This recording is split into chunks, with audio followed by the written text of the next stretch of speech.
Hi, I'm Julie Tam, managing broker of LYN Realty in Houston, Texas. Thank you for joining me for Smarter Real Estate weekly on Wednesdays, where I arm you with practical strategies to help you be a smarter buyer, seller, tenant, or landlord, and also take you along on some of my real estate adventures.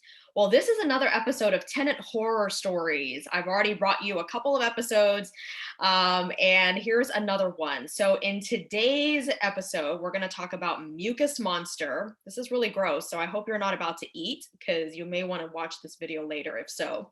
And then the other one is called the Payment Blame Game. I'm gonna have two stories within that one. So I'm going to talk about the tenant blame game first before I get to Mucus Monster. So this is two different tenant scenarios, and I'm going to walk you through each one and tell you about them. So they both have to do with tenants who want to blame something else for their lack of payment or overpayment. Okay, so we're going to first talk about the tenant who overpaid.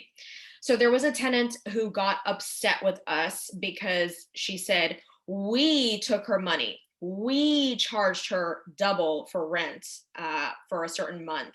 And I'm not going to share any names or addresses as usual in these because we want to keep everybody anonymous to protect not the innocent in this case, the guilty. But anyway, so we looked into her record in our software, and mind you, we use a property management software that is owned by a publicly traded company and is the top software used for managing properties that are scattered site housing, which would be houses, condos, townhomes, mid and high rise units, basically that are scattered throughout that are individually owned. So not apartment complexes where the entire complex is owned by the same owner, but individually owned units all over town. Okay, so this is a very legitimate software, and certainly, you know, one of the most popular ones nationwide. Okay, so that's number one. When we looked into the software, we discovered that the tenant herself had set up two different automatic payments to be drafted out of her bank account. That was her own doing. And you know, with computers, you can see the audit of who did what. So, you know, she wrote this angry email blaming us, you know, essentially calling us names and everything for something that she did. So that's payment blame game number one. The second payment blame game story goes like this. This tenant, wow, okay. So she had given us some payments that turned out to be with non-sufficient funds, NSF, returned payments, okay? Once that happens, according to the lease in Texas, we can actually restrict the tenant's payment type to certified funds, meaning money order, cashier's check, or there is a particular thing called rent money. I don't know what you would call it, a payment method, I should say, called rent money through this property management software that we have, which is where you can go to a participating retailer like Walmart or other stores that participate in this, and you can take cash and pay them, and they will send the money through to us electronically so that it is as good as cash, as good as certified funds. And so that's what we did. We limited her payment types on her account because she had multiple return payments with us. So why would we want to accept a personal check or e-payment, which is what she paid by? E-payment is the electronic payment where she pays through the property management software, but whenever there's not enough funds, you know, there's insufficient funds on her end, then it comes back as returned. So we didn't want to go through that again. So we have every right and within our legal ability to restrict her payment type and let her know as well. Well, you know, when it came down to that she owed money for multiple months, and we tried to be a little bit lenient and working, you know, with different people, different tenants during this COVID-19 pandemic. But, you know, this one was a clear case of she was just not trying to cooperate. And let me illustrate how. So she wrote this nasty email with all sorts of bad attitude back saying, you know what, since you're not letting me pay online, I'll just pay when I feel like it. Like just when I have time, you know? Yeah. And I'm like, okay, well, you're going to be evicted. You've received a vacate notice already and you haven't vacated and you haven't paid. So the next step is for us to file eviction in court. Yeah, this would be like, you know, if I'm at the grocery store and I'm buying some groceries and then I'm like, you know what? I don't really feel like standing in line. I don't feel like even walking over there to the cash register because it's just too far away. So yeah, like when I get around to it, when I feel like it, when I have time to come back and go to the cash register, then I'll pay. For now, I'm just going to walk out the door and not pay for my groceries and steal groceries, right? So yeah, she's basically wanting to live in the home for free and not pay because it would be inconvenient for her to go get a money order or a cashier's check to either mail it to our office or to come and drop it off in person. Well, yeah, that's just not going to fly. I'm sorry, but no judge is going to listen to that. Okay, let's get to the mucus monster. I'm going to share my screen. Prepare yourself, okay? You got to have a strong stomach for this. When I saw these pictures, unfortunately, I could not unsee them. I really never wanted to look at them again, but in the spirit of sharing this to illustrate, here we go.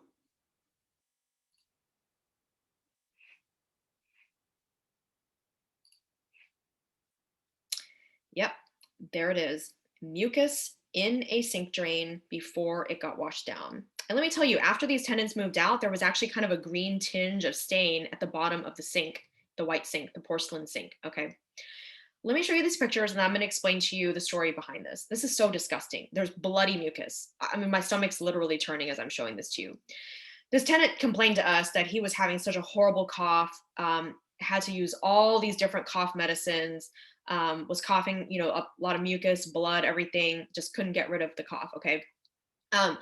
He sent us this email around December of a particular year and basically said, I'm going to be moving out. Okay. Because the heater's not working. And so I've been sick and, for several weeks, and this is what's been going on. Okay. Let's back up and tell the truth here. Number one, the heater's working just fine. Here's what's going on here. All right. So when the tenant moved into this home a few months prior, they didn't know how to work the thermostats. And so they actually thought that something wasn't working. And so we sent our HVAC technician to show them how to work the thermostats. So then they got it and were able to use the heat just fine. And in fact, after the tenant moved out, when I walked in, the heat was already running, meaning the tenant had the heat running all along because I was the first person to go into the home after they moved out. So no one else had turned the heat on. I walked in and it was so warm in that house and the heat was blowing. It was running. It was working really well. Okay, so here's where the problem is. These tenants who don't think through their lies and don't plan enough, it's like the people who commit murder and they think they can get away with it, but they just forgot a few little details and, they end up getting their fingerprints on something or they leave hair and nails or whatever. I'm going to go ahead and stop the screen share here so we don't have to look at the disgusting mucus pictures anymore. Anyway, so that's the problem is they forget about certain facts and details and they don't follow the contract. And so they get in trouble and they get caught in a lie. And so what happened was the tenant never contacted us back after we sent the HVAC technician out, meaning that there was nothing wrong, right? Because if there was actually a repair issue, you wouldn't have just allowed yourself to just cough for several weeks nonstop and not call us back. But clearly we know that the heater was working because it was when I walked in. So that fact has already been, has established by me and refuted their lie. Clearly, them wanting to move out was a totally different issue. So when I emailed this tenant back saying, well, you actually have no grounds to move out because you never even reported that there was something wrong with the heater. So if something's actually wrong, we can send somebody and try to fix it, but you can't just move out. That's not within the law for you. Well, this tenant ended up, I don't know if they slipped or forgot what their original story was, but later then told us that we moved out. I actually need to move back to my home country. Like there was something else calling him, whether it was work or family or whatever. So they were making up this story and trying to accuse us of not fixing their heater and basically making it a health and safety issue as it necessitated them to move out, when really it was a totally different issue the whole time. Okay, but then we got to enjoy looking at some disgusting photos that have no relevance whatsoever and were just part of an entire lie and a scheme to try to get out of their lease early. Well, this tenant unfortunately ruined their credit, had excellent credit, great qualifications, high income, good rental history, and the whole thing when we, approved them to move in. But they decided to terminate early when we did not give them permission. We did not give them approval. And so they continued to charge rent.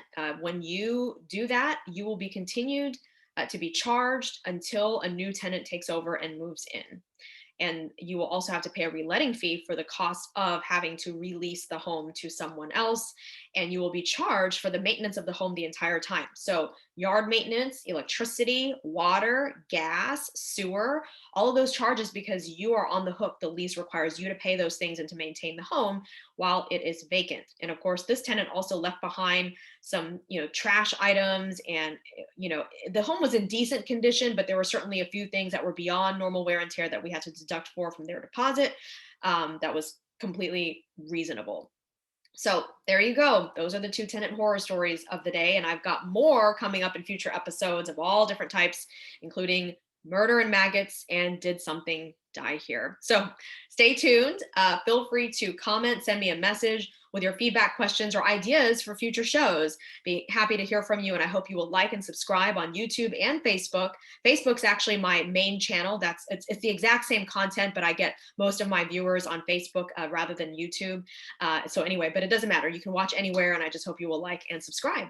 Have a great week, and I will see you next time. Bye-bye.